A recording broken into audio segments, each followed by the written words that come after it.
2 Chronicles 35, verses 20 through 27. After all this, when Josiah had prepared the temple, Necho, king of Egypt, went up to fight at Carchemish on the Euphrates, and Josiah went out to meet him. But he sent envoys to him, saying, "What have we to do with each other, king of Judah? I am not coming against you this day, but against the house with which I am at war. And God has commanded me to hurry. Cease opposing God who is with me, lest he destroy you." Nevertheless, Josiah did not turn away from him, but disguised himself in order to fight with him. He did not listen to the words of Necho from the mouth of God, but came to fight in the plain of Megiddo. And the archers shot King Josiah, and the king said to his servants, "Take me away, for I am badly wounded." So his servants took him out of the chariot, and carried him in his second chariot, and brought him to Jerusalem. And he died, and was buried in the tombs of his fathers. All Judah and Jerusalem mourned for Josiah. Jeremiah also uttered a lament for Josiah, and all the singing men and singing women have spoken of Josiah in their laments to this day. They made these a rule in Israel. Behold, they are written in the laments.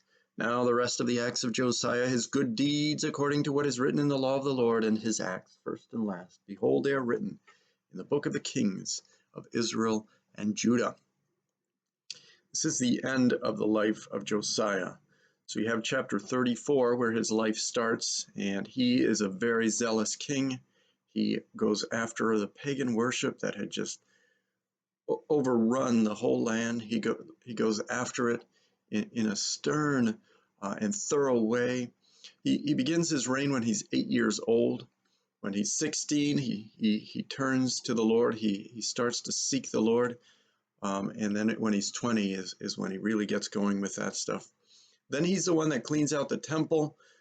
They find the law. The high priest Hilkiah reads the law of the Lord.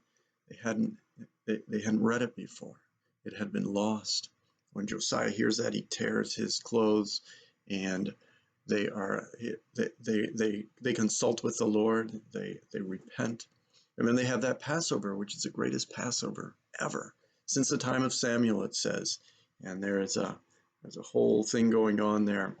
But that is then how we get to this section of 2 Chronicles in 35 verse 20. After all this, and when Josiah prepared the temple.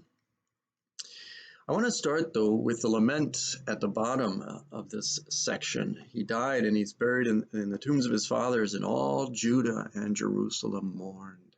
They lost a good king.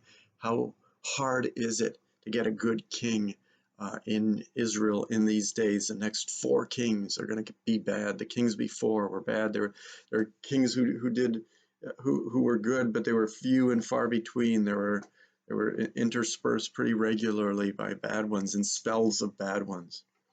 And so they lament, because even though I'm sure it was hard to take his purge of their religion originally, then what he achieved and all he did, the goodness, it says, the goodness or the good deeds that he did, and not just good deeds according to what people say, but according to what is written in the law of God, good according to God.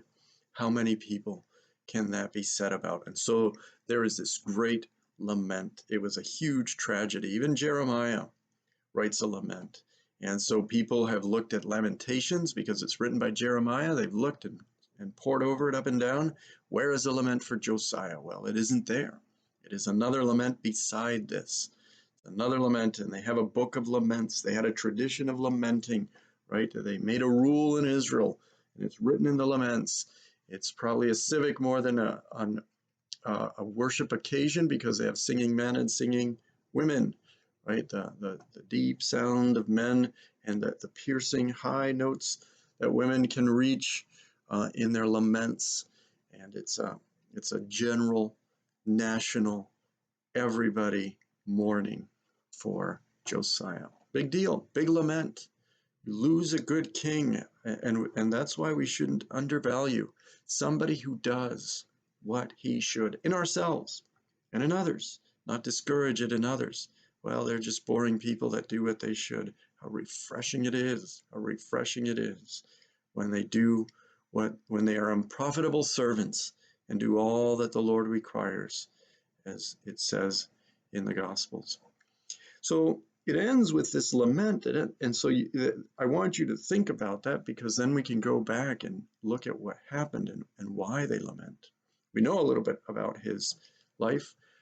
He was the guy who fixed the temple, right? That's what it says in verse 20. It actually says in Hebrew, when Josiah had prepared a house.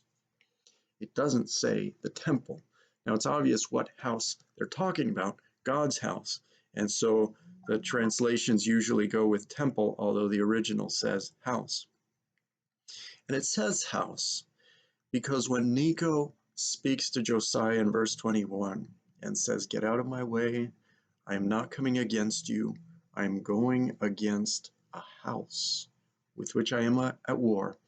There's a message there. There's a reason it's using the word house twice, right?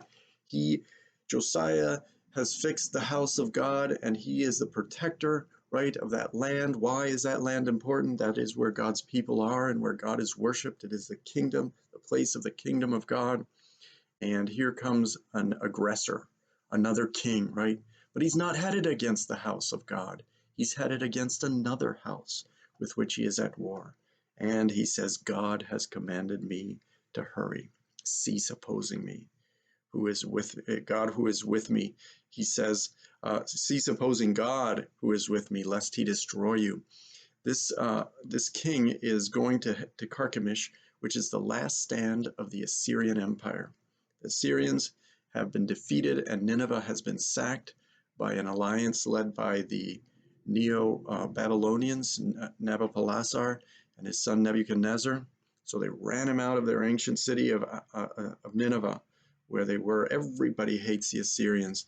They chase him back to Haran, and they can't make a stand in Haran, so they're making their last stand in Carchemish, and they're hiring their Egyptian mercenaries. And also, Necho is part of a new dynasty in Egypt that was that the old dynasty was driven out by the Assyrians. And so there's some geopolitics in all this going on.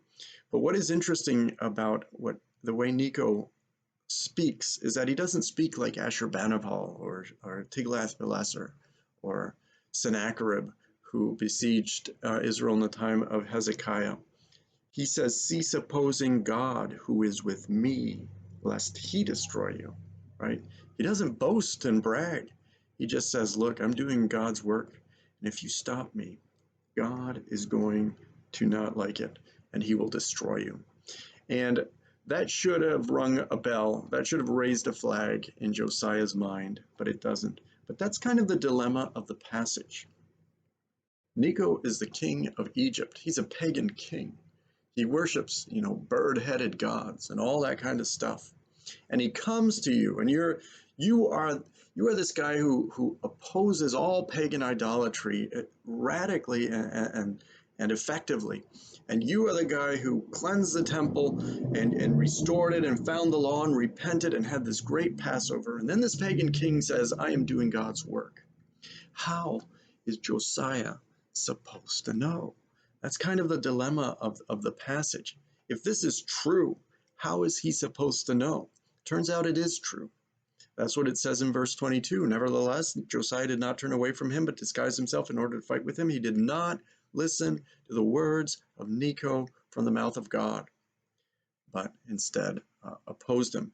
And what he's doing, what he's thinking, it seems to me, is he's thinking, look, the Babylonians are a rising power. Assyria has not been good to this country.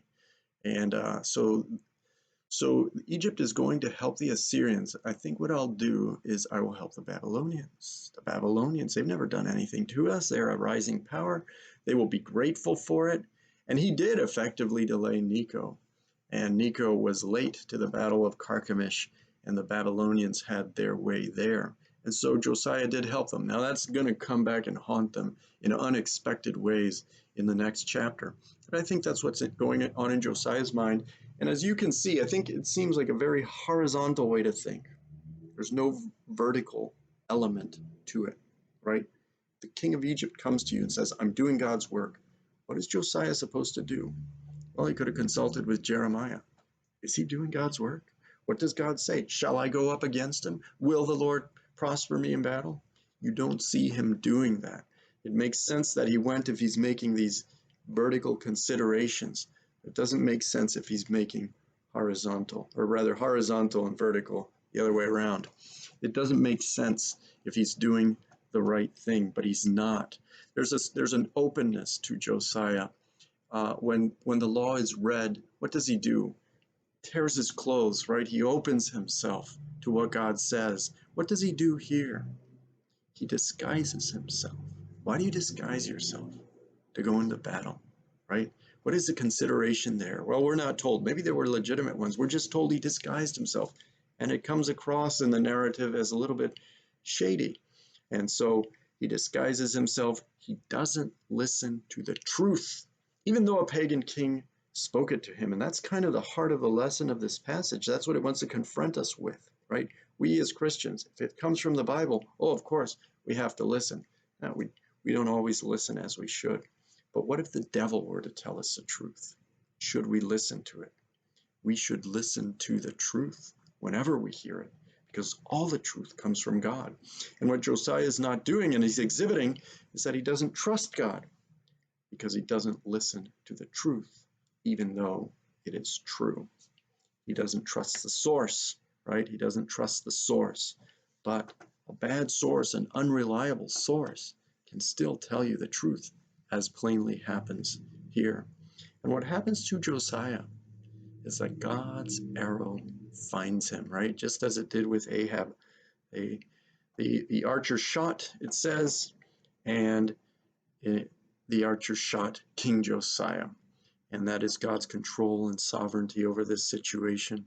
It's all backfired spectacularly, politically backfired spectacularly on them, because Necho came back quite mad that they had delayed him, and they made him made them a vassal servant.